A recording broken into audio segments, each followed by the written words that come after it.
Alors, mon échec, c'est ma première entreprise créée quand j'ai quitté mon travail salarié. En fait, je me suis rendu compte très très vite que c'était pas fait pour moi. Il me restait presque autant d'années à travailler que j'en avais travaillé. Et ça a été un des déclics de me dire...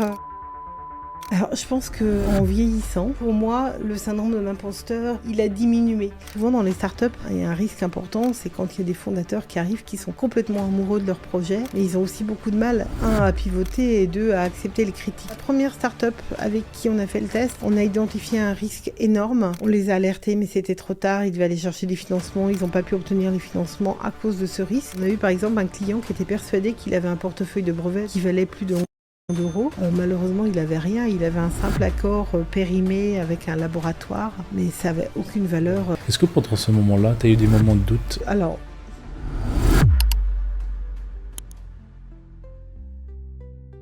let's go.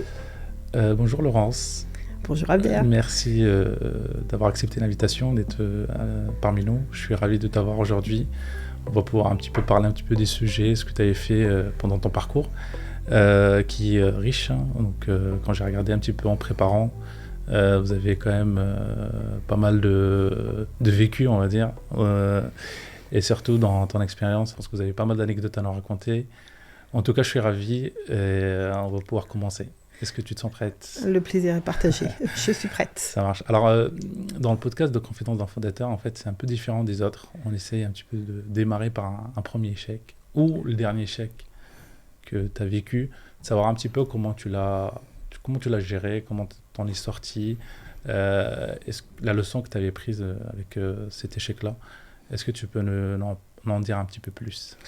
Alors, mon échec, c'est ma première entreprise créée quand j'ai quitté mon travail salarié, une entreprise qui s'appelait Agilipi, où je voulais être consultante.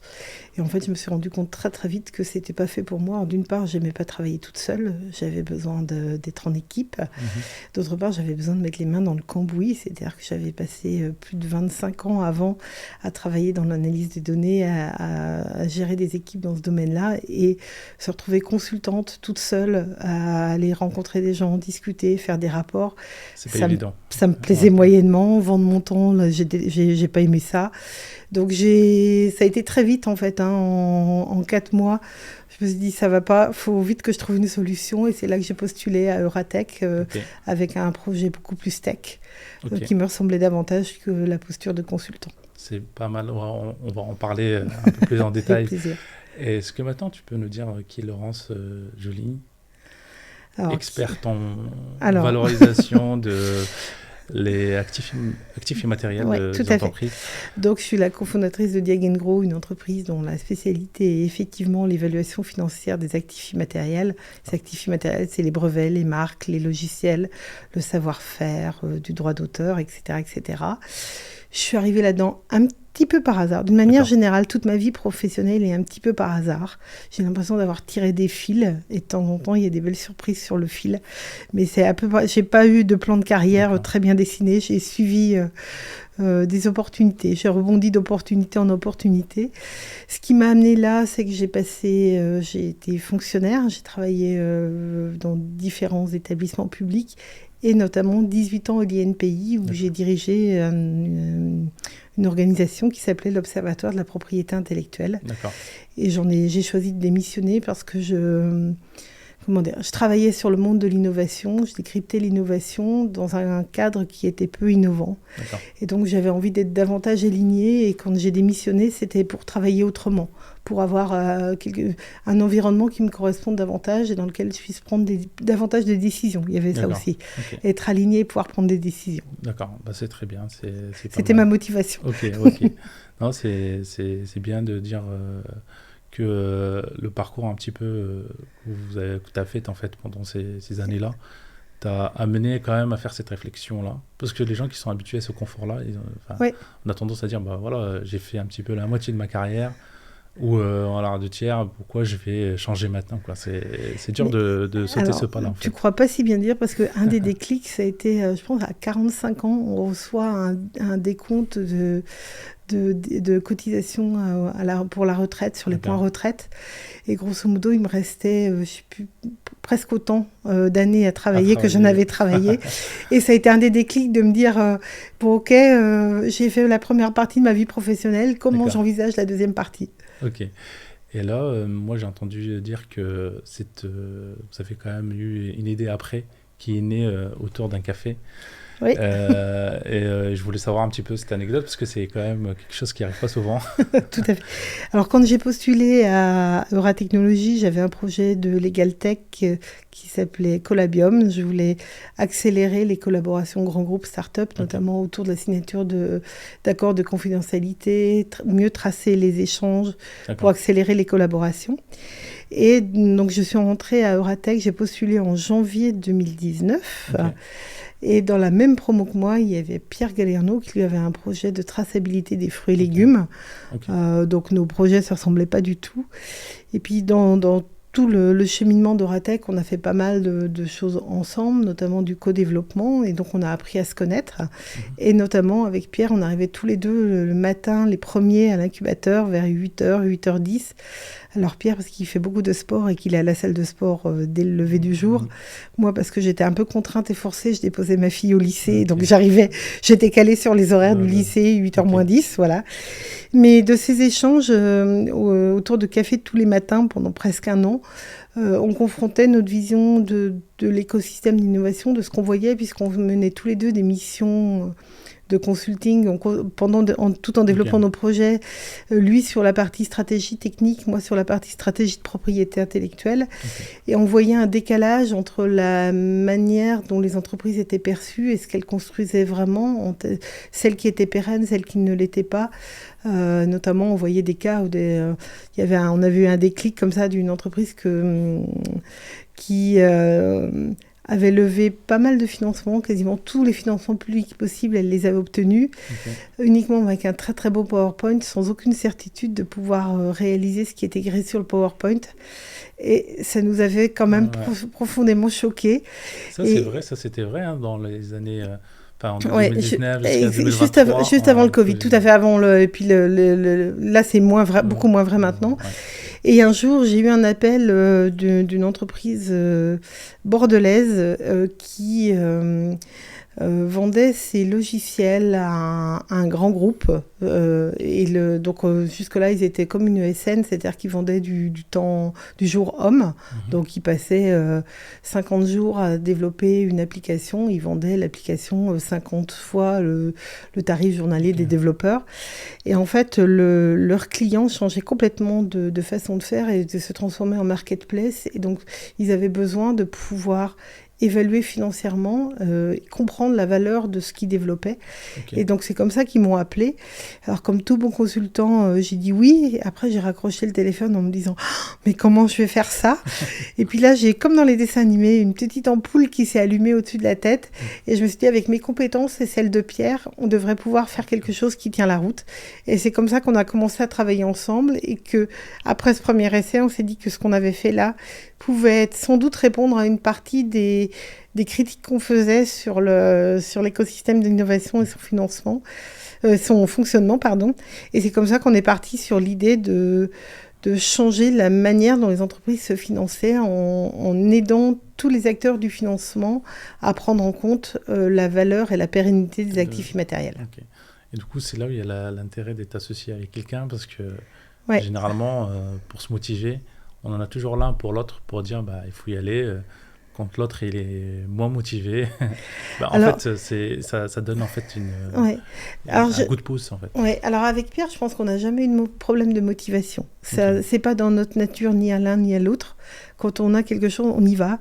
Pierre fait de l'ultra-trail. Moi, j'ai plein d'activités aussi où on ne se pose pas la question, en fait. On y va. Donc, on n'a jamais eu ce problème de motivation. Par contre, le fait d'être associé, je pense, renforce l'exigence qu'on peut avoir par rapport à ce qu'on fait. C'est-à-dire que on s'est dit dès le départ que ce qu'on construisait ensemble, c'était supérieur à la somme de nos égos et que du coup, on voulait construire quelque chose d'important et qui fonctionne. Et donc du coup, c'est ça notre boussole. D'accord. Et c'est ça qui nous motive. Mais vraiment, on n'a pas de problème de motivation. Par contre, on est extrêmement complémentaires. D'accord. Ça marche. Bah, c'est très bien, en fait. C'est ça l'intérêt. C'est quand on dit il faut chercher ton associé, il faut chercher la personne C'est complémentaire. Ça. Exactement. Qui permet en fait de faire ce que tu maîtrises pas, ce que tu sais pas faire. Et une personne avec qui on est capable de dialoguer aussi. Avec Pierre, quand on a pris la décision de s'associer, on savait que c'était un risque. S'associer, c'est déjà un risque. Ouais. Enfin, c'est un plus, mais c'est aussi potentiellement un risque. S'associer avec quelqu'un qu'on connaît finalement à peine, le risque il peut être d'autant plus grand. On n'est pas amis, on n'est pas des anciens collègues, on n'est pas des proches. Donc, et alors, du coup, on a beaucoup travaillé là-dessus. On a cherché parce qu'on est les rois des questionnaires, ça fait partie de notre métier. Ouais. On a cherché tous les questionnaires qu'on a trouvés sur les valeurs des dirigeants, l'alignement. Et on a tout compilé. Et on a rempli chacun de notre côté. Et après, on a passé une demi-journée à échanger, à se poser des questions. Ça semble très très loin maintenant. Hein. Il y a plus de 5 ans, mais y compris. Alors, on ne savait même pas si on aurait un jour des salariés, mais on s'est posé des questions sur le type de management qu'on voulait mettre en place. S'assurer qu'il y avait une cohérence entre nos deux visions, en fait. Okay. Alors certes, on a plein de différences, mais sur l'essentiel, on a exactement la même vision. Ouais, c'est important. C'est la vision, c'est ce qu'il y a du plus important quand on est deux à travailler ensemble. En fait, c'est clair. Donc après des 7 ans, 18 ans, du coup, vous m'avez dit, chez l'NPI, en fait, comment décider de sauter dans le pas dans l'entrepreneuriat quand on est fonctionnaire ? Pour moi, c'est comme... c'est un grand saut dans le vide. Quand je vous ai dit dans off, c'est quand même, après cette partie-là de confort de vie, et un salaire qui rentre tous les jours, partir sur quelque chose qu'on est tout seul à avoir dans la tête, et d'y croire tous les jours, et de convaincre ses proches. Voilà, comment vous avez vécu cette partie ? Alors, il y a plusieurs points dans la réponse, elle est complexe. Il y a plusieurs choses. D'une part, j'avais vraiment l'impression d'être arrivée au bout d'un cycle et j'avais vraiment envie d'autre chose. Okay. Et quelque part, c'est une décision totalement égoïste que j'ai prise. C'est-à-dire que je l'ai prise pour moi avant tout. C'est-à-dire que j'avais envie de faire des choses qui me plaisaient, sur lesquelles j'étais alignée. J'avais le confort quand même d'avoir mon mari qui continue de travailler et de savoir que quoi qu'il arrive, j'avais un salaire qui rentrait à la maison. Faut pas c'est quand même des choses importantes. C'est quand je dis j'ai un saut dans le vide, mais il était quand même plutôt maîtrisé, mon saut dans le vide. Après, ma première décision, c'était je voulais changer de vie professionnelle, mais je savais pas quoi faire. Et je dois avouer que j'avais jamais pensé à entreprendre. C'est-à-dire que quand j'ai fait mes études, j'étais toujours au siècle dernier, on avait très peu d'entrepreneurs, il y avait très peu de rôle modèle entrepreneurial. Le seul qu'on voyait, c'était Bernard Tapie. C'est hors norme, du coup. Voilà. Et donc, du coup, je connaissais pas d'entrepreneur. C'est-à-dire que je connaissais le boulanger, le boucher du coin, mais est-ce que j'arrivais à mettre les mots entrepreneur dessus ? Je suis pas sûre. Et donc, du coup, entreprendre... je pense que c'est même pas que ça me semblait pas possible, c'est que je m'étais même jamais posé la question. Voilà, c'était pas sur ma carte. Et puis quand j'ai cherché comment quitter la fonction publique, j'avais pas énormément de possibilités. J'avais la possibilité de partir dans une grosse organisation, mais c'est pas ça que je voulais, puisque je voulais être alignée, je voulais pouvoir prendre des décisions. Et donc, en regardant les possibilités, j'ai vu que je pouvais partir avec une prime pour création d'activité. En tant que fonctionnaire. Exactement. Okay. Et c'est cette opportunité-là qui a fait mûrir quelque part de me dire, et oui, et finalement, et si c'était possible ? Et donc, j'ai vraiment saisi cette opportunité-là. Et puis après, il y a eu un livre qui a été un déclencheur, les clés de l'effectuation de Philippe Zimmermann, qui est un prof de l'EM Lyon. Okay. Qui m'a levé des barrières que je me mettais, qui m'a montré que oui, on n'avait pas besoin d'avoir un énorme projet pour pouvoir se lancer dans l'entrepreneuriat, qu'il fallait avoir conscience à la fois de ses capacités, de ses atouts, mais aussi de ses manques, et de pouvoir aller chercher ce qui nous manquait chez d'autres personnes ou ailleurs. Okay. Et donc c'est comme ça que je me suis lancée au tout début. Ok. Donc là, si je résume un petit peu, c'était... Tu t'ennuyais un petit peu, tu avais envie de changer. Ouais. Plus, tu avais une opportunité. Oui. Donc, tu avais l'idée derrière la tête. Et puis, tu avais un environnement qui te permet de démarrer rapidement sans que C'est ça. sans que tu aies des difficultés un petit peu financières. Et c'est l'ensemble qui a dit, bah C'est voilà, ça. maintenant, Et j'ai pas le choix, c'est je ça. dois Et faire. du coup, j'ai analysé assez froidement les secteurs sur lesquels j'avais des atouts. Et en fait, mes atouts, c'est que j'avais un énorme réseau professionnel dans le D'accord. monde de la propriété intellectuelle et que j'aurais été très très bête de tourner le dos à ce réseau-là. Ok. Mes compétences étaient retenues. J'avais une expertise dans le sujet, sur plusieurs sujets D'accord. liés, notamment le numérique et la propriété intellectuelle. Et donc, du coup, c'est comment faire un projet entrepreneurial à partir de ces atouts que j'avais identifiés. Ouais. Et c'est là où je vais rebondir sur une très belle question. C'est quand on est dans le domaine et qu'on a de l'expertise, donc on a Ouais. un réseau qui est bien développé, comment on fait pour avancer et ne pas avoir le syndrome de l'imposteur, de dire bah, je suis toujours dans le doute et que je ne me fais pas confiance. Est-ce que ça t'a déjà arrivé en fait? Alors, je pense que en vieillissant, parce que j'ai dit que j'avais 25 ans d'expérience avant de commencer à créer une entreprise il y a 5 ans, donc ça fait au moins 30 ans que je travaille. Ouais. En tout cas, pour moi, le syndrome de l'imposteur, il a diminué. Ouais, En fait, d'accord. j'ai eu un vrai déclic vers 2010-2012, où je faisais partie du comité de direction de l'INPI. Ok. Tout le comité de direction avait eu une formation assez longue sur le management stratégique. Et en fait, un jour, je ne sais pas lequel, pendant cette formation, j'ai eu le déclic que ce que je sentais, ce que j'avais envie de faire, était plutôt bon par rapport à et que je pouvais me faire confiance, en fait. Ok. Que j'avais pas besoin d'aller chercher tout le temps l'approbation de quelqu'un d'autre, que je pouvais me faire confiance dans mes propres décisions. Ok. Et c'est ce déclic-là qui a été important. Alors, des fois, je me plante, hein, comme tout le monde, Ouais, ça mais arrive. en tout cas, ouais, j'ai appris ça. Alors, j'ai encore des ratés, notamment tout ce qui concerne l'argent. Ça a été très, très compliqué au début de la création d'entreprise. Aller présenter des tarifs, pour moi, c'était quasiment insurmontable. Ok. Est-ce que c'était le facteur essentiel? Parce que tu nous as parlé un petit peu de ton premier échec, qui c'était Sans doute, sans cette première doute. boîte-là, qui s'appelait Agilipi. Agilipi. Ouais. En fait, quand j'ai créé Agilipi, ça faisait plus de 25 ans que je travaillais et que je travaillais en vendant du gratuit. C'est-à-dire que j'étais dans la fonction publique, dans des organismes où j'avais à convaincre, mais pas à vendre. Et donc, du coup, la notion de poser un tarif sur ce que je faisais, d'aller défendre mon tarif, d'en être certaine, c'était très compliqué. Donc c'est la partie commerciale qui était...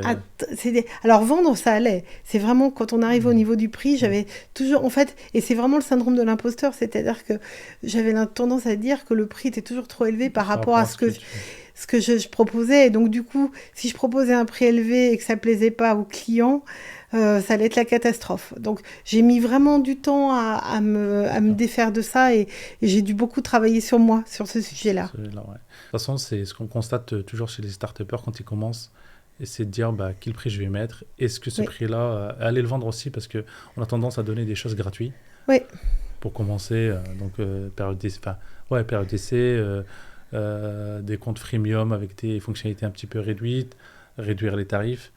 Et ça, en France, on voit souvent ça, alors que dans d'autres pays, ils n'hésitent pas à mettre le prix, à mettre un prix qui est élevé. Ouais. Mais derrière, il y a quand même une stratégie de dire bah, pourquoi le prix et pourquoi ça vaut autant. Et en fait, ils travaillent beaucoup plus sur la valeur, ce qui apporte comme valeur, sur l'émotionnel pour dire bah, regardez ces gens-là, ils sont contents, comme Nike par exemple, comme Apple. Il t'envoie un message de dire bah, regarde ces gens-là, comment ils vivent, qu'ils ont un cadre de vie, etc. Et tu as envie de ressembler à ces gens-là.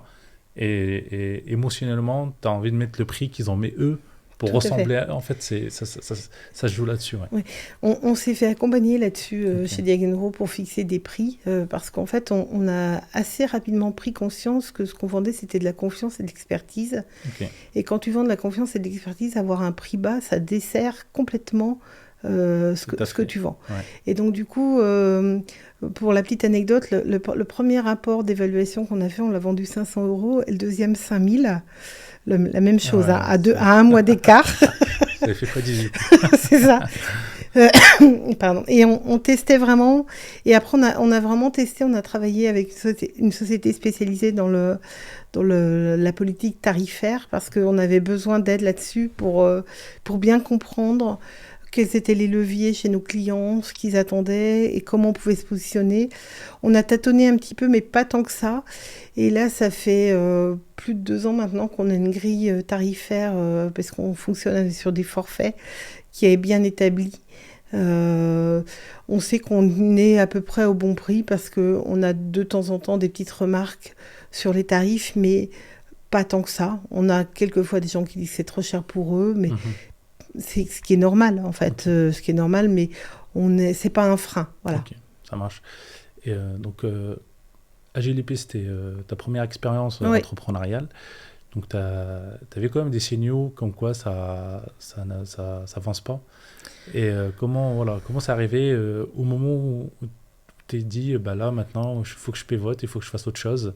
Combien de temps ça a duré déjà écoute, je pense que j'ai vraiment commencé de travailler début octobre 2018 et début janvier 2019, je savais qu'il fallait pas que je continue. Donc ça a été très très vite en fait. C'était la question de dire, je ne voulais pas vendre... Ça a été très vite. En fait, j'ai eu 3 clients très vite. Okay.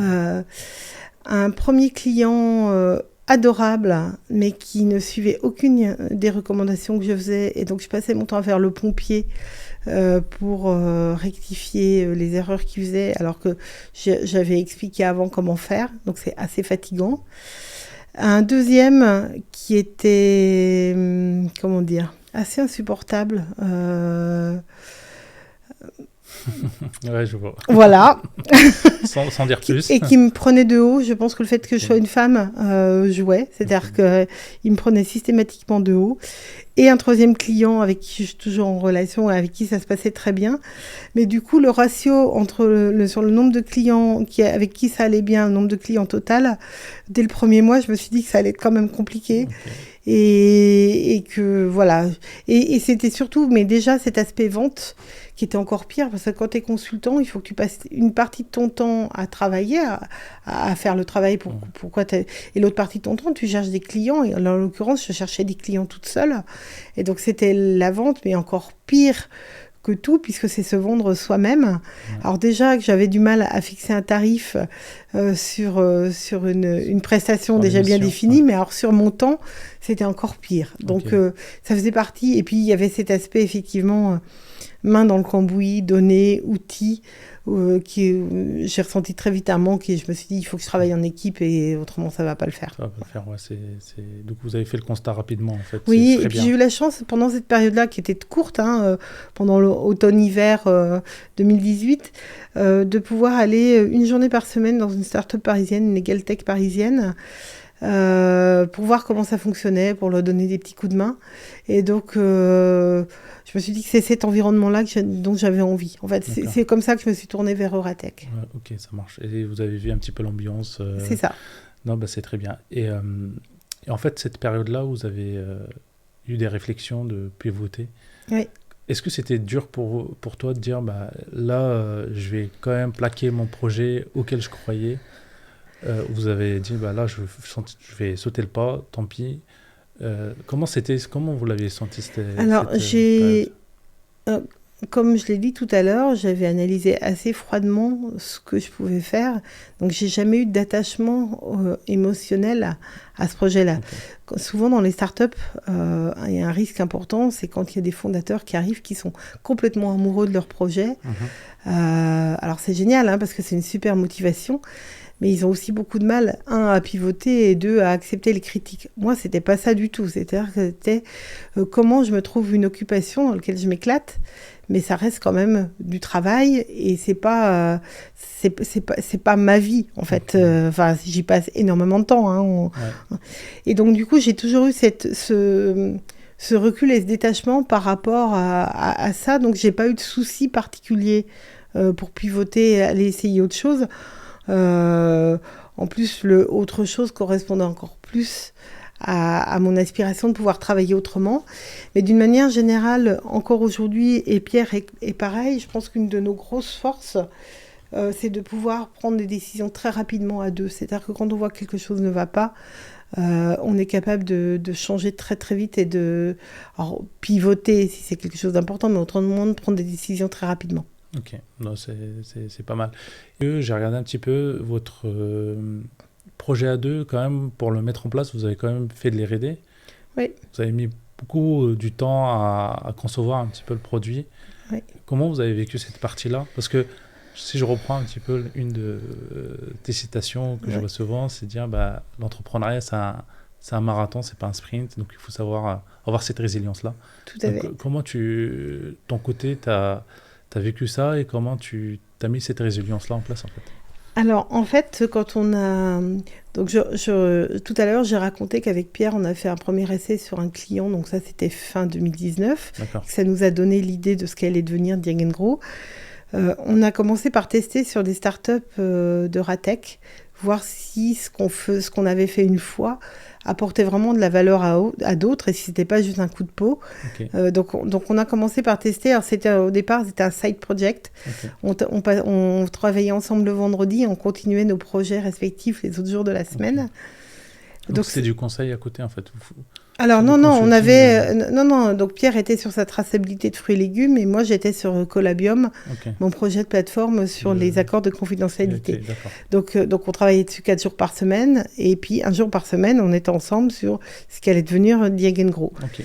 Et donc on a testé, on a vu très vite la première start-up avec qui on a fait le test, on a identifié un risque énorme de dépendance technologique. On les a alertés, mais c'était trop tard. Ils devaient aller chercher des financements. Ils n'ont pas pu obtenir les financements à cause de ce risque. Donc, on s'est dit que ce qu'on faisait apportait vraiment de la valeur parce qu'ils ne l'avaient pas identifié à ce point-là. Et donc, on s'est retrouvés début 2019 en se disant... début 2020, pardon, en se disant « Ok, on tient quelque chose, mais il y a plusieurs choses. C'est, on veut être sûr que les gens... qu'il y ait des gens qui payent pour ça, parce que c'est pas parce qu'il y a des gens, pas parce qu'on apporte de la valeur gratuitement qu'on va avoir un marché et que des gens sont prêts à payer pour ce qu'on donne. Si on veut pouvoir... ça existe déjà, mais c'est... donc, en gros, ce qui existe déjà, c'est l'évaluation financière des actifs immatériels, mais c'est plutôt pas fait par des gros cabinets de consultants, et donc ça s'adresse qu'à des grandes entreprises.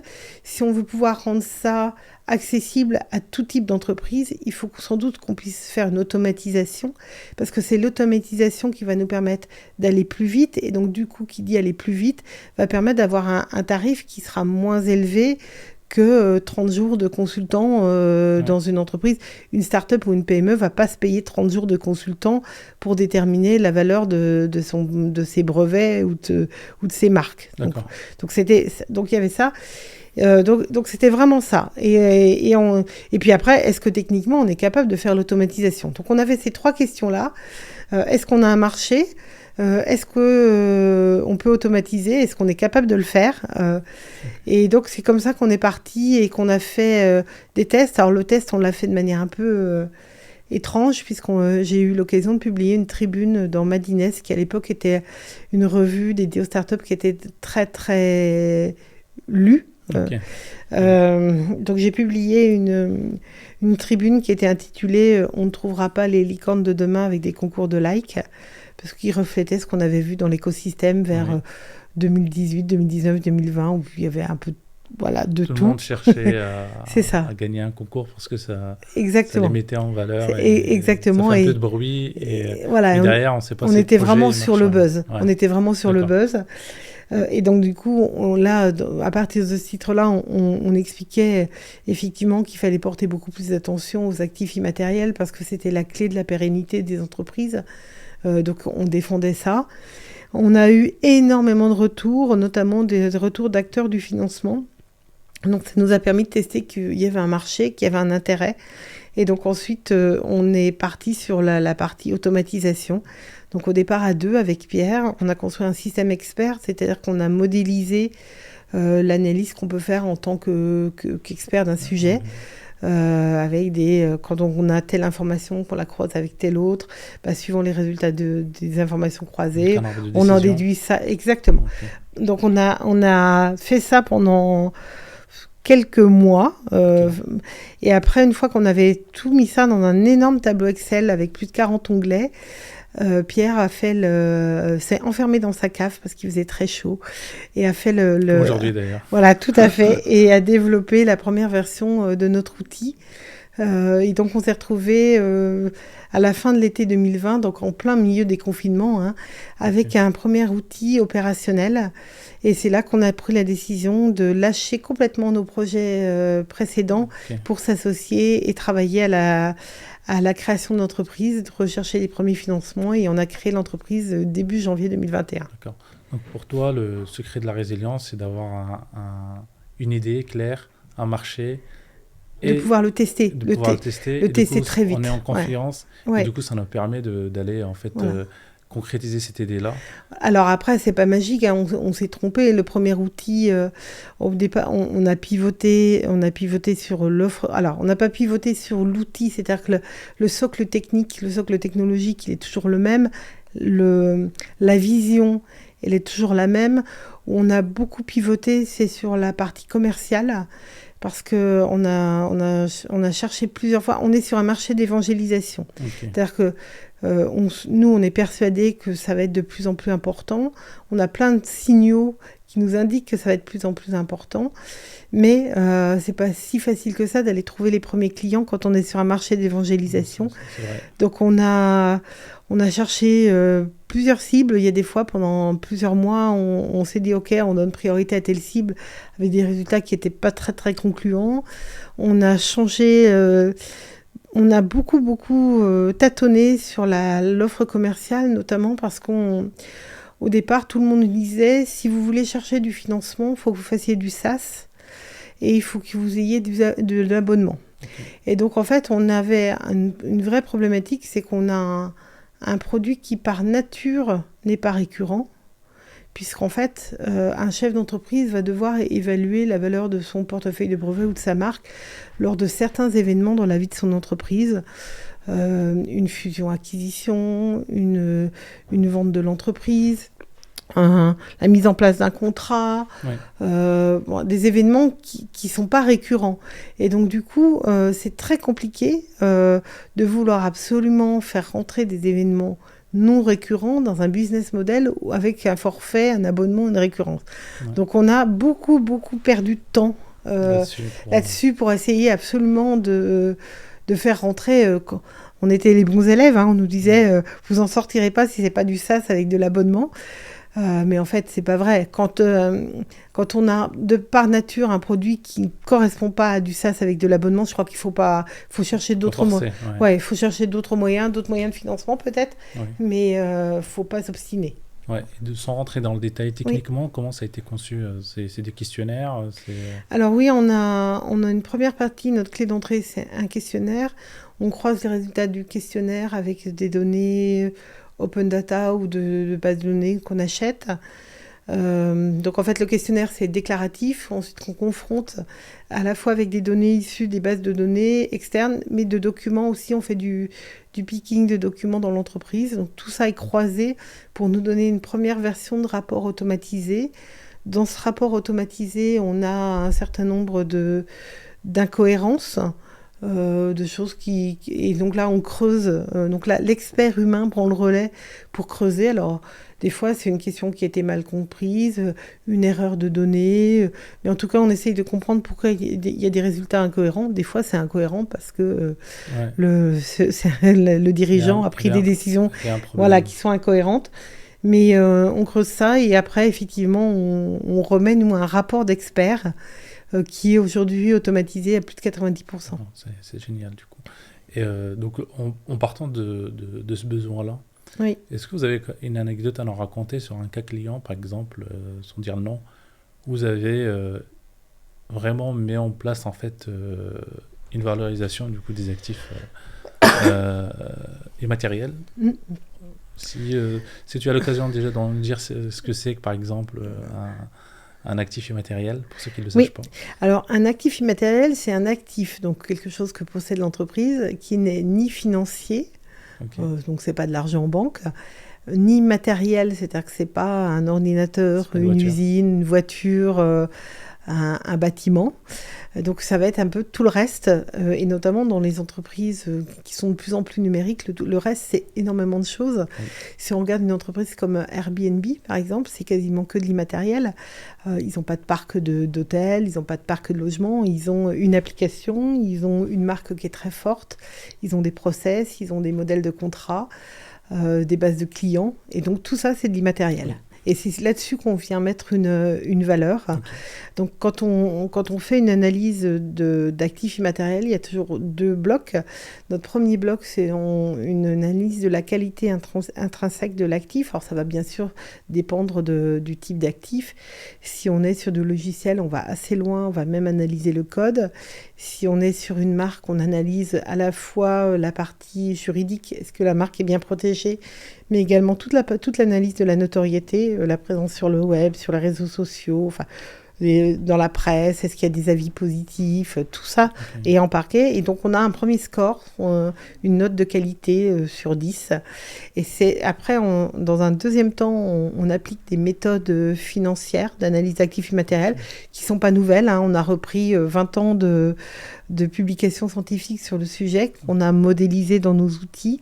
Et ce qui nous distingue, c'est qu'en fait, on pondère les analyses financières avec la note de qualité qu'on a obtenue sur la première partie d'analyse. Typiquement, c'est pas parce que tu as fait passer 100 jours à développer un logiciel que ton logiciel, il vaut 100 jours de temps homme. Ouais. Et donc, c'est là-dessus qu'on travaille. Voilà. Ouais. Je suis surpris parce que là, tu as dit tout à l'heure la notoriété de l'entreprise. Oui. Je ne savais pas qu'on pouvait valoriser ça. Alors, on le met dans la marque. C'est-à-dire que la marque, c'est la marque au sens large. En anglais, on dit brand. Et donc, c'est vraiment ça qu'on prend en compte. Donc, hier, j'étais avec un client qui développe un jeu vidéo. Il a 60 000 followers sur la page Facebook. C'est la communauté aussi qui... Donc la communauté donne de la valeur parce qu'il est sur quelque chose qui n'est pas encore commercialisé. Mais le fait d'avoir une communauté importante prouve qu'il y a un attrait et c'est des signaux qui sont importants pour la commercialisation future. Et c'est dur aussi de construire une communauté, c'est pas simple. Oui, c'est ça. Donc, et quelque part, on valorise l'investissement. En fait, derrière la notion de valorisation des actifs immatériels, c'est vraiment valoriser les investissements. Les actifs immatériels figurent très très peu dans les bilans comptables des entreprises. Donc, si ça figure peu dans les bilans comptables, ça veut dire que c'est des dépenses, c'est des charges, mais pas des investissements. Okay. On les a un petit peu dans alors, je suis un peu technique, mais s'il y a des dirigeants, ils connaissent sur les actifs immobilisés. Donc, dans les actifs immobilisés, on peut avoir notamment du logiciel, des brevets qui ont été développés dans l'entreprise. Voilà. Et donc, ça va permettre d'avoir potentiellement plus de financement dans l'entreprise, puisque ça rentre dans le bilan. Ça vient rééquilibrer le bilan. Mais il y a beaucoup d'autres choses. Par exemple, la marque ne figure pas dedans. Et donc ça, c'est tout ce qui est dépenses de marketing, par exemple, dans un bilan comptable, c'est de la dépense à perte. Sachant que le dirigeant fondateur avait dépensé de l'argent pour construire cette marque-là. Exactement. La faire connaître. Peut-être il a fait de la pub. Exactement, c'est ça. Exactement. On a généralement... Alors, d'une part, on a des critères objectifs sur la marque elle-même, alors d'un point de vue juridique, d'un point de vue gestion. Et puis, on va regarder effectivement quels investissements ont été faits pour quels résultats.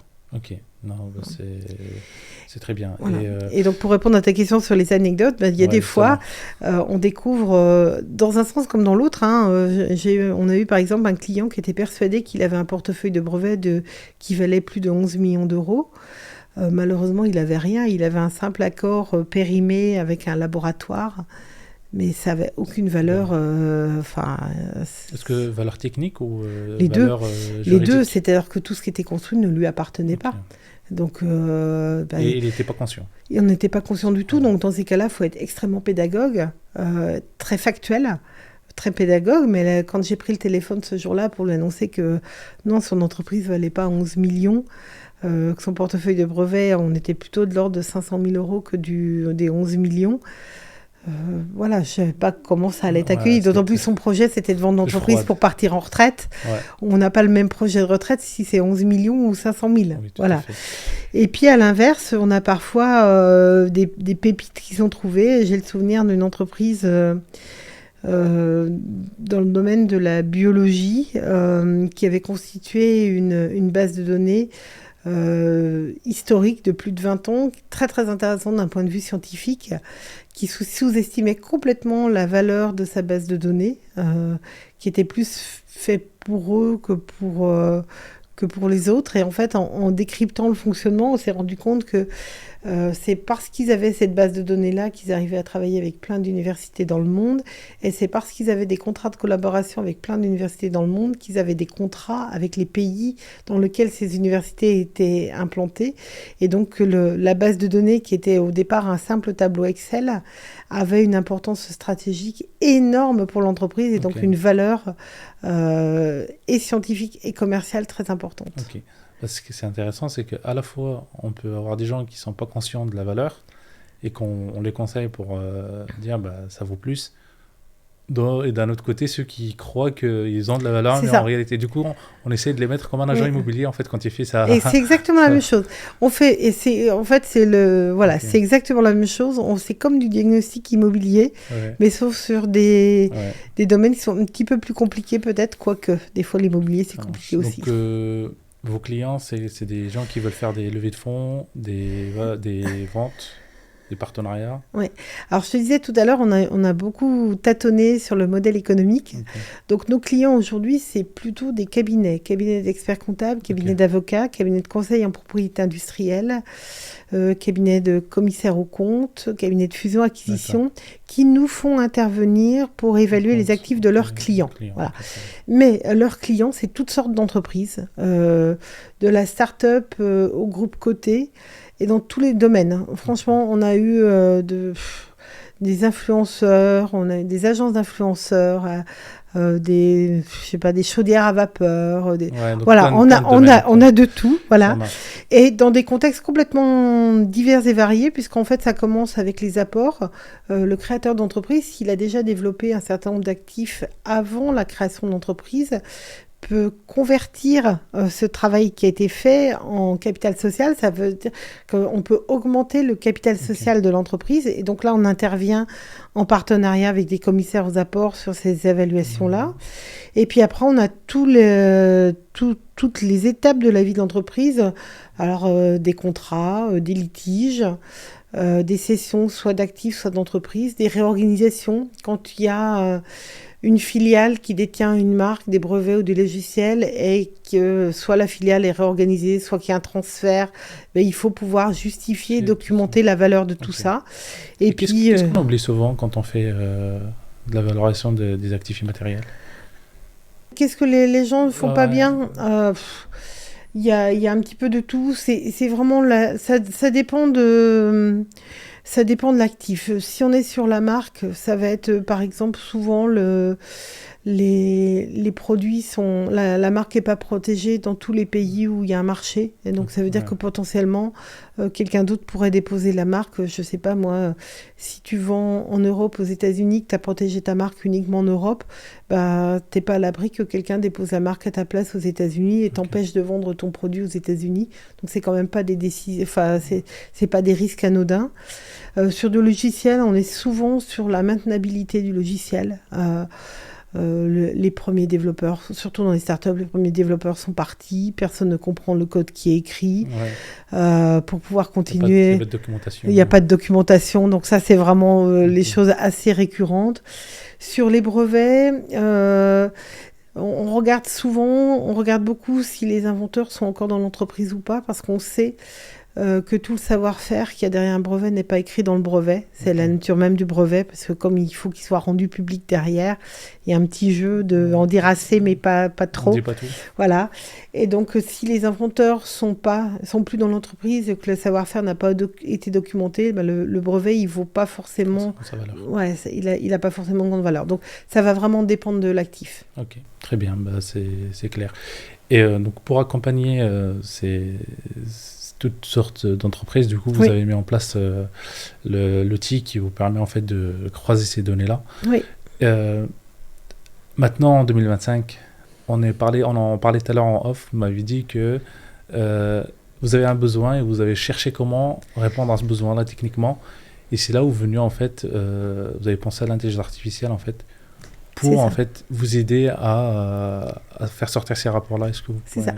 Notre objectif depuis le départ, c'est comment automatiser pour aller plus vite que nos concurrents, notamment. Parce que nos concurrents, c'est des cabinets de consulting où ils font tout à la main. Donc ça, c'est le postulat de base.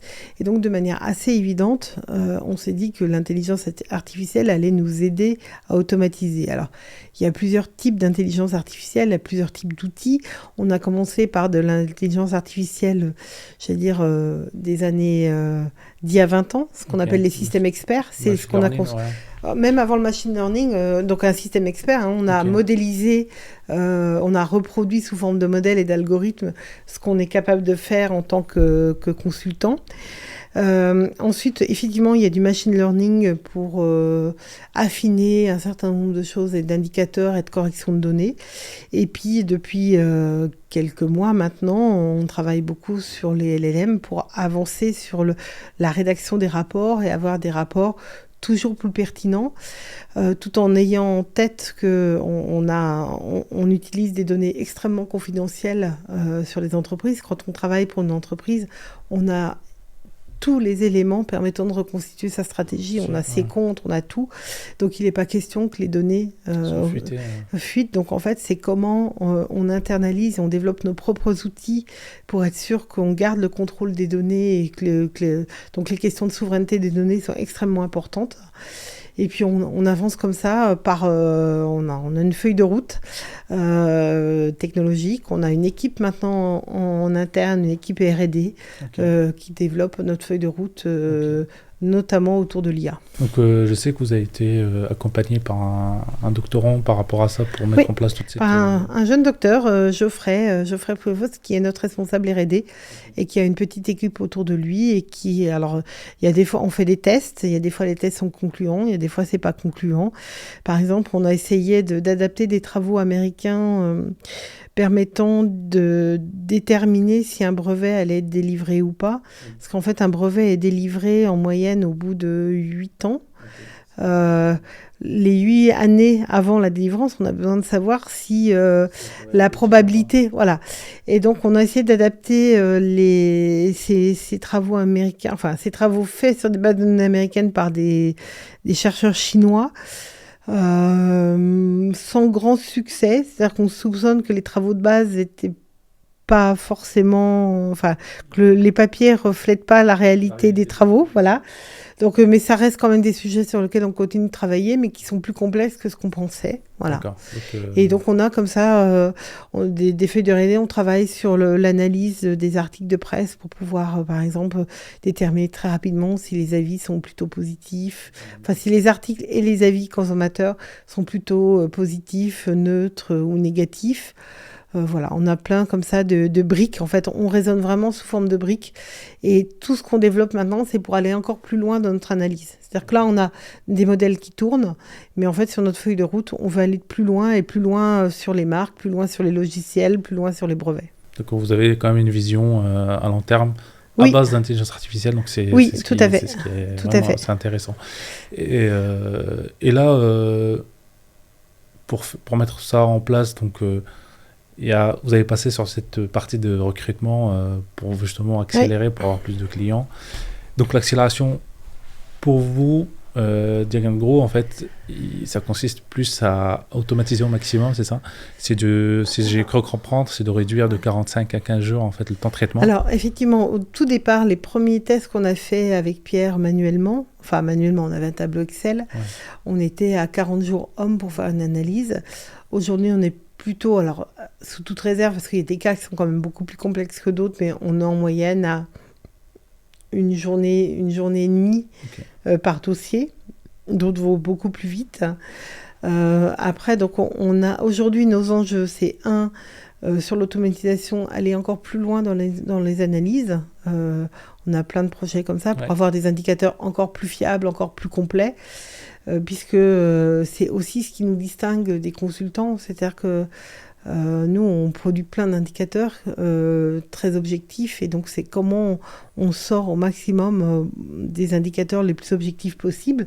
Et peut-être qu'un jour, on ira vendre cet outil-là aux consultants pour qu'eux-mêmes gagnent du temps dans leurs analyses. Donc, c'est pas mal comme, Donc ça, c'est la première partie. Et la deuxième partie, c'est la partie développement commercial où, je l'ai dit tout à l'heure, on est sur un marché d'évangélisation. Donc comment on va séduire, expliquer, convaincre le maximum de partenaires.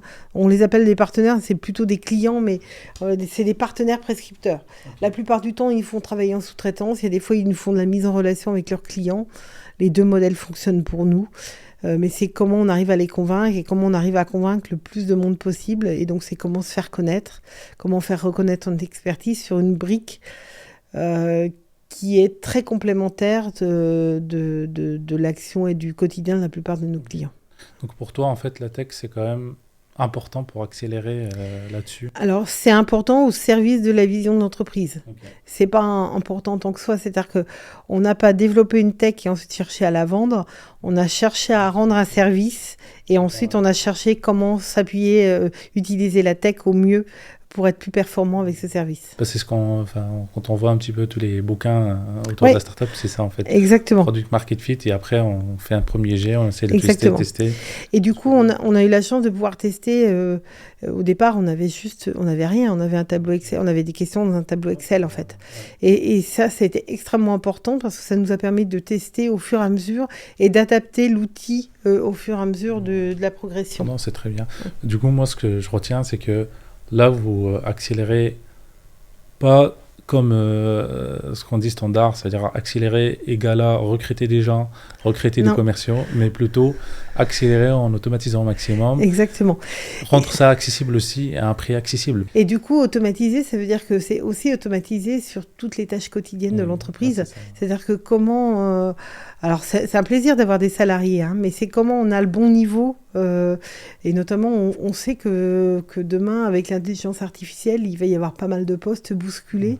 Et donc, c'est plutôt que de recruter des gens maintenant en les jetant, entre parenthèses, dans 2 ans, en disant ton poste ne sert plus à rien. C'est au contraire comment, dès aujourd'hui, on anticipe sur l'évolution des outils et de ce que va pouvoir amener l'IA, y compris sur la gestion d'entreprise. Donc l'automatisation, c'est bien. Mais du coup, vous avez gardé quand même l'humain un petit peu dans les transitions. C'est-à-dire que les clients, ils ne sont pas en face d'un outil, mais en face des personnes qui les accompagnent avec des outils, en fait, c'est ça.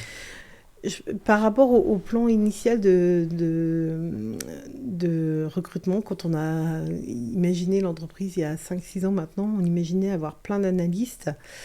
Là, dans les recrutements, on est plutôt à imaginer avoir des Customer Success Managers, c'est-à-dire que c'est plutôt la relation client, comment aller expliquer de manière pédagogique aux clients ce qu'il y a dans les rapports, etc., qui est importante que l'analyse en tant que telle. Puisque l'analyse, on arrive bien à l'automatiser. Par contre, c'est ce que j'expliquais tout à l'heure, quand on doit expliquer à un chef d'entreprise qui pensait avoir une entreprise, des actifs immatériels, une valeur de plusieurs dizaines de millions d'euros et qu'en fait, il n'y a pas grand-chose, il faut faire preuve d'empathie. Voilà. Et ça, on ne peut pas juste envoyer un rapport papier et dire débrouillez-vous avec ce que j'ai écrit et puis basta. C'est pas possible. Donc, en fait, c'est effectivement cet aspect-là qui est extrêmement important. En fait, c'est comment concentrer. L'automatisation, c'est bien, mais il y a quand même l'humain est quand même supérieur sur un certain nombre de choses. Et donc, c'est comment concentrer l'humain là où il est supérieur à l'automatisation. Non, c'est bien. Donc c'est important. Moi, c'est pareil, s'il n'y a pas d'humain sur ce côté-là, c'est frileux quand même de dire, c'est ça. Là, je mets mon entreprise un petit peu en jeu. Si je dois savoir un petit peu comment c'est valorisé, il y a des indicateurs, mais j'ai envie d'avoir quelqu'un avec qui rassure, en fait, qui rassure, oui, tout à surtout fait. avec l'expérience aussi. Exactement. C'est pas mal. Donc, en 2024, vous avez fait une levée de fonds d'1 million d'euros.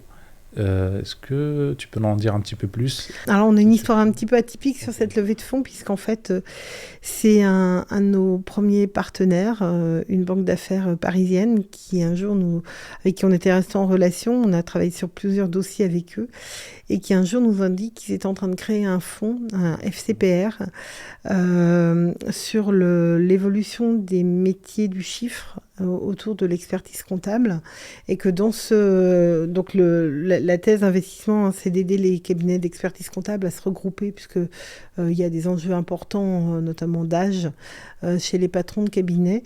Et ils ont une poche innovation pour accompagner quelques startups tous les ans. Et donc, ils nous ont proposé d'être dans cette poche-là. Ça venait d'eux, en fait. Donc, vous n'avez pas Alors, on a quand même dû montrer patte blanche, convaincre, etc., passer dans les comités, etc. Mais on n'a pas fait le tour de tous les fonds d'investissement de la place pour se présenter. Voilà. Ok, ça marche. Et après, il y a quelques business angels de la région qui ont suivi également. Derrière, voilà, tout à fait. Et selon toi, c'est quoi ce qu'il faut mettre en valeur, surtout dans ce que tu maîtrises, pour qu'on arrive à convaincre rapidement et efficacement?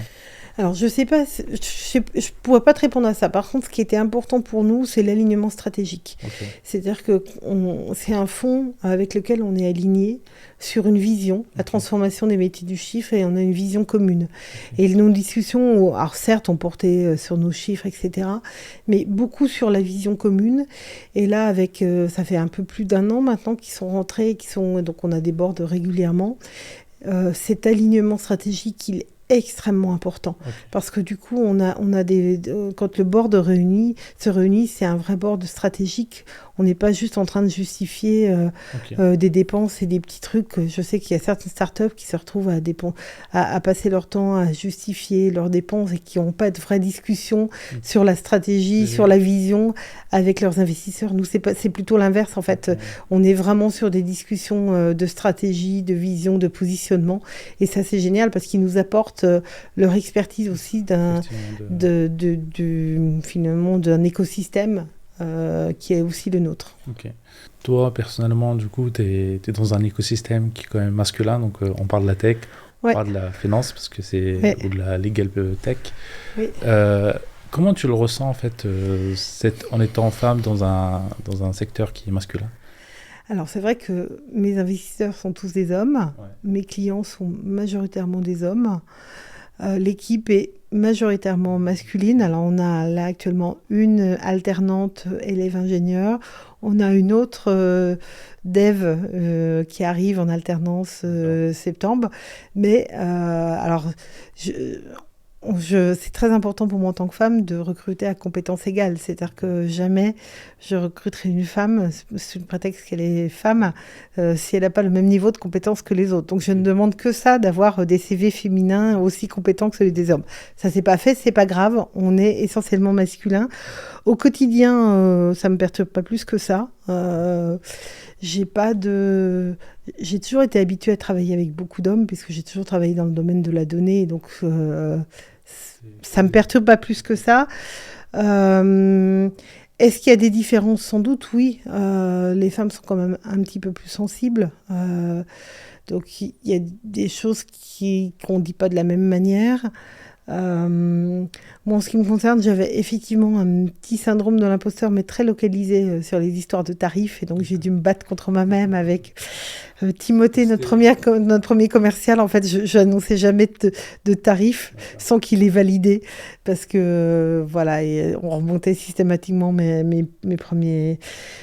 Après, effectivement, on n'est pas assez dans la tech. Alors, il y a plein d'explications, hein, des explications de formation. Il y a de toute manière beaucoup moins de jeunes femmes dans les filières scientifiques. On sait que c'est beaucoup dû à des biais d'éducation, à des biais culturels. Moi, je suis issue d'une famille modeste. Alors, j'adore mon papa, hein, mais par exemple, il me demande jamais comment va mon entreprise, mais il me demande comment va le travail de mon mari. Mais parce que c'est comme ça, c'est comme ça qu'il a été élevé. Et voilà. Naturellement, il le fait pas exprès. Exactement, mais ça me fait beaucoup rire. Voilà, ça me fait beaucoup rire. Il est pas habitué. Ouais, c'est ça.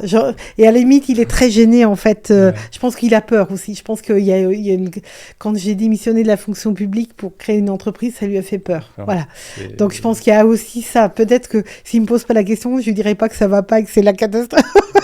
Donc peut-être qu'il y a cette crainte-là que je lui dise que ça va pas du tout, mais bon, c'est plus pour nous. Après, en tant que maman, j'ai 2 filles qui sont jeunes adultes. C'était extrêmement important pour moi de pas créer, de mettre de frein. Alors le fait est qu'elles ont choisi plutôt au départ des filières non scientifiques, mais qu'elles sont toutes les deux plutôt dans le numérique aujourd'hui. Ok. Et ça, c'est vraiment quelque chose d'important. C'est pas parce qu'au départ, les filles choisissent des filières autres que les filières scientifiques qu'il n'y a pas de la place pour elles Ouais. dans le numérique. On a besoin, voilà, on a besoin de femmes. Et pourquoi c'est important? Parce qu'on a besoin de diversité de regard. Moi, j'ai toujours défendu, dans mes équipes, j'ai toujours eu des équipes pluridisciplinaires. C'est quelque chose que je trouve que je trouve extrêmement important, quelque chose qu'on reproduit aussi chez Diag & Gros. Le fait de ne pas tous avoir le même mode de pensée, de ne pas être dans le même moule, ça permet de faire émerger des idées nouvelles, de penser un peu out of the box, comme on dit, hors de la boîte. Et ça, le fait, c'est vraiment important d'avoir de la diversité, quelle qu'elle soit en fait. Et y compris dans l'âge, parce qu'on parle beaucoup de... Et c'est aussi important, j'ai largement plus de 50 ans. Alors c'est vrai que mes cheveux gris sont un peu atypiques à Euratech, on n'est pas tant que ça, il y en a quand même, mais pas tant que ça. Et c'est aussi important d'avoir des gens dans l'équipe, on va de 21 à 58 ans. C'est pas moi les 58. mais on a recruté, voilà, et on a recruté aussi dans cette optique-là, c'est-à-dire d'avoir de la diversité de profils, quels que soient les motifs de diversité. C'est des choses extrêmement importantes pour la richesse des regards et des perceptions. Voilà. Parce qu'en fait, la partie senior, ça apporte aussi cette expérience, ce regard Tout à fait. de vécu en fait, qu'on a, Exactement. que les jeunes n'ont pas forcément, parce que des fois, ils prennent des décisions à la va-vite, parce qu'ils étaient habitués à la va-vite en fait, à l'heure actuelle en fait. C'est vraiment des modes de fonctionnement qui sont différents. Et puis il y avait aussi, en l'occurrence, j'ai expliqué ce qu'on vend, comment on le vend. On est sur de l'expertise et de la confiance. Avoir un jeune commercial de 22 ans qui sort d'école va pas inspirer forcément confiance et expertise. Donc il y a aussi une histoire de cohérence par rapport à nos partenaires, nos clients. Si on doit aller voir un gros cabinet d'avocats, est-ce qu'il vaut mieux un directeur commercial qui a déjà du vécu, du bagage, ou un jeune commercial qui sort de l'école? Voilà, ça fait partie de la cohérence et de dire qu'il y a de la place pour tout le monde, y compris dans les startups et la tech. Ok, ça marche, ouais, je vois. Je reprends le slogan de Diag & Gros, qui est de éclairer l'invisible. Ouais. Du coup, c'est quoi éclairer l'invisible pour toi? Alors, éclairer l'invisible, c'est pouvoir vraiment montrer que dans les entreprises, il y a tout un tas de choses, donc ce qu'on appelle les actifs immatériels, j'en ai parlé, qui a de la valeur, qui est très souvent sous-estimée. Mmh. Et cette valeur-là, elle peut permettre d'aller obtenir des financements, elle peut permettre de justifier beaucoup de choses sur la pérennité de l'entreprise. Ton parcours qui partait un petit peu de démarrage de projet, concrétiser le projet, le commercialiser, aller recruter des gens. Est-ce que pendant ce moment-là, tu as eu des moments de doute? J'ai jamais douté de la vision qu'on avait. Okay. Après, j'ai douté plutôt du timing. C'est-à-dire que typiquement, avant la levée de fonds, la levée de fonds a pris un peu de retard. On n'avait quand même plus beaucoup de trésorerie. Oui. Et donc, à un moment donné, on s'est demandé si on avait pris les bonnes décisions, si on avait suffisamment anticipé pour pouvoir rester en vie, en fait. Oui, c'est plus ça. Je ne sais pas si c'est du doute que de la peur de ne pas pouvoir rester en vie. Voilà. Il y a un invité qui était à ta place sur les épisodes précédents qui disait « Entreprendre, c'est douter tous les jours ». En fait. C'est ça. C'est plus. Et puis, effectivement... on a des salariés, donc on a de la responsabilité. Exactement, s'assurer qu'on va pouvoir toujours payer les salaires, des salaires suffisants, qu'on va pas planter nos salariés, planter nos investisseurs. C'est quand même une responsabilité qu'on porte en tant que dirigeant. Donc c'est plus ça, mais c'est pas du doute, c'est plus Je dis toujours, quand on me demande la principale qualité d'un dirigeant, je dis toujours la lucidité. C'est-à-dire qu'il faut voir les choses telles qu'elles sont. Et donc, des fois, effectivement, bien comprendre les risques. Alors, c'est pas parce qu'on a identifié des risques qu'on va pas y aller, mais c'est simplement savoir à quoi on s'expose, pouvoir se donner les moyens de contourner ou de trouver des solutions. Voilà.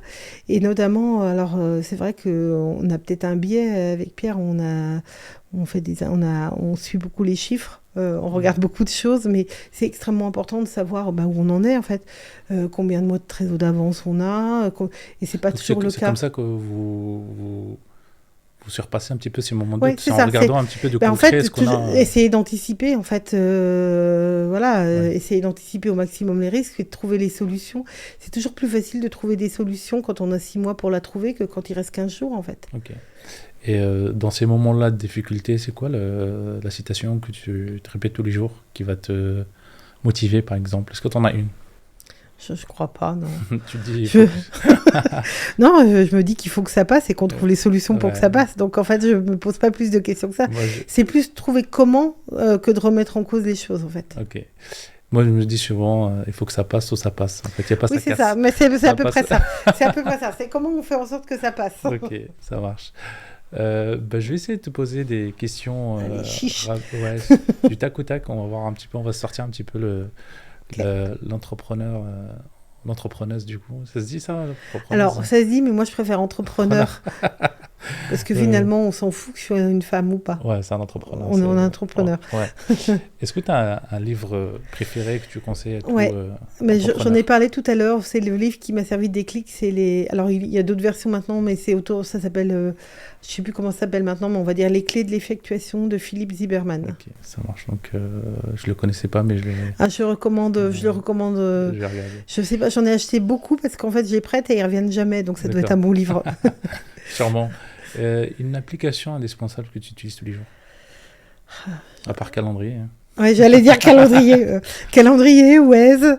Okay. Non, je suis accro à mon iPad. Okay. C'est pas bien, hein, mais je travaille, mais ça me permet de travailler un peu partout. Okay. Et donc, c'est plus... portable pour toi, en fait. Ouais, c'est ça. Alors, c'est quoi le meilleur conseil que tu aies jamais reçu? Oser. C'est bien. Non, c'est bien. Oser, c'est concis. Non, jamais, tu sais, jamais avoir de regrets, en fait. Ok. Est-ce que tu as une matinale routine? Non. Pour te motiver le matin, dire... moi, je suis naturellement motivée. Je n'ai pas de souci avec ça. Okay. De base, je suis contente. Moi, je suis contente de la vie. Je suis contente de ce que je fais. Non, je me réveille le matin... Je jette un coup d'œil à mes mails, mes messages rapidement, mon agenda du jour, je lis le journal, je prends un bon petit-déj, je prends le temps de lire le journal. Okay. J'aime bien, parce que j'ai pas forcément le temps d'écouter les infos, de les regarder, etc. Et la pause du matin où je suis encore abonnée à La Voix du Nord, parce qu'à la fois les infos locales, les infos nationales, et juste cette pause où je prends le temps de boire ma Ricoré. Ma Ricoré en lisant le journal, elle est extrêmement importante. Et je me lève... Je suis prête à me lever une demi-heure plus tôt pour avoir le temps de cette pause. Donc c'est important pour toi? Oui, c'est ça. Si c'est ma routine matinale, c'est celle-là. Ok, très bien. Et puis j'aime bien prendre ma voiture parce que le matin, du coup, j'écoute des podcasts dans ma voiture et ça me met le cerveau, ça me réveille en fait. D'accord, ça te met en mode... Exactement. Quand j'arrive au bureau, je suis déjà opérationnelle, j'ai déjà eu des idées dans la voiture. D'accord, c'est très bien. Après, tu peux écouter sur téléphone avec des écouteurs au bus. Hein. Oui, c'est ça. Mais là, en fait, j'habite dans un coin où c'est très compliqué d'aller travailler en bus, donc voilà. Là, je comprends. Et si tu devrais te donner une astuce, une seule astuce de toi d'il y a peut-être 5 ans, 6 ans, ça aurait été laquelle? Ou un conseil? Un conseil, c'est croire en moi, en fait. C'est pas grave si on se trompe, en fait. Faut oser faire les choses et vaut mieux oser demander pardon que demander la permission. Donc, faut y aller. Très bien. Ouais. Et je retiens une phrase tout à l'heure que tu m'avais dit en off. Je fais des choses et c'est pas bien, c'est pas grave en fait. C'est ça, mais c'est ça. Ouais, l'échec c'est pas grave en fait, vraiment. Enfin, toute proportion gardée, notamment, il ne faut pas que c'est des conséquences sur d'autres. Si les conséquences, elles sont que sur moi, c'est vraiment pas grave. Ça fait que, Ouais. ça fait que grandir et Ouais, on c'est apprend. la fameuse phrase de Mandela, il n'y a pas d'échec, il n'y a que des apprentissages. Voilà, exactement, c'est ça. C'est notre devise, nous, sur le Bah, podcast. c'est tout à fait. En tout cas, ravi de t'avoir. Merci en tout cas Ben, pour merci cet de m'avoir échange accueilli. transparent. J'ai bien aimé l'échange. Moi Ce aussi. que je fais souvent, je demande aux invités est-ce qu'ils seraient intéressés de se revoir dans 6 mois, 1 an, voir un petit peu comment ça a avancé, Avec grand plaisir. comment vous avez réussi à mettre tous les projets qu'on avait dit, Ouais. de l'IA, l'automatisation, aller chercher encore le scale, en fait, la scalabilité en mettant de la tech et de l'IA en place. Est-ce que ça t'intéresserait de revenir Avec grand plaisir. Bah, J'espère que j'aurai des choses à raconter. Il y en aura toujours. Même si 6 mois, c'est court. Un an, c'est court, ça passe très 6 vite. mois, c'est court. Ouais, on n'a pas le temps de mettre en place tout ce qu'on a mis 1er janvier dans le to-do list. Mais c'est intéressant. En tout cas, merci. Et puis Merci peut-être à à toi. une prochaine fois. Avec plaisir.